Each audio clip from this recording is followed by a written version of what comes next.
В едином танце к миру и добру. Под таким девизом уже не первый год во Владикавказе проходит детский хореографический фестиваль «Танец дружбы». Это одно из самых значимых культурных событий года. Во Владикавказе проходит фестиваль «Танец дружбы». Сегодня мы приехали пообщаться с ребятами за кулисами. Здравствуйте, девочки, расскажите, откуда вы и что вы здесь делаете в Осетии сегодня? Мы приехали из ансамбля «Вайкапчаночки», из Адыгеи. Мы выкладываемся на сцене полностью, все свои эмоции, все, что у нас накопилось. В общем, и город наш вас поразил очень, нам очень понравилось, у вас очень красиво. На нас очень много исторических памятников, мест культуры, мы везде ездили, нам очень нравится. В чем особенность вашего коллектива? Чем удивите зрителей? Ну, у нас все девочки танцуют на пальцах, у нас нету медленных танцев, у нас только энергичные позитивные танцы. Сейчас мы идем на шум аплодисментов. Говорят, там располагается ансамбль из Дагестана. Добрый день, откуда вы приехали? С Дагестана. Как называется ваш ансамбль?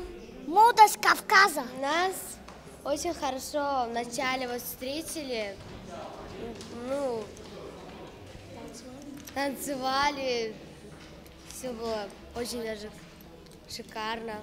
Наш девиз 4 слова: улыбайся, это клево. Здесь очень нравится, здесь очень хорошо, интересно. Нас ведут по экскурсиям. Сейчас мы едем за город. Не знаю, что мы там будем делать. Нам сказали, что мы будем там танцевать, отведут в какую-то пещеру. В общем, все нравится. В общем, все нравится. Сегодня мы выступали, приветственную очень хорошо. Надеемся, что мы займем первое место.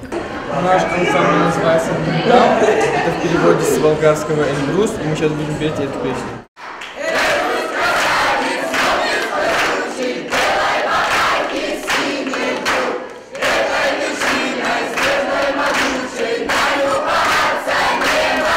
Дети из хореографических коллективов разных стран и республик дружат, обмениваются опытом и весело проводят время. К примеру, танцоры из Азербайджана разучивали национальные осетинские движения. А это значит, что фестиваль «Танец дружбы» сплотил юных представителей разных религий и культур. Залина Губурова, Евгений Маркин, Осетия ТВ.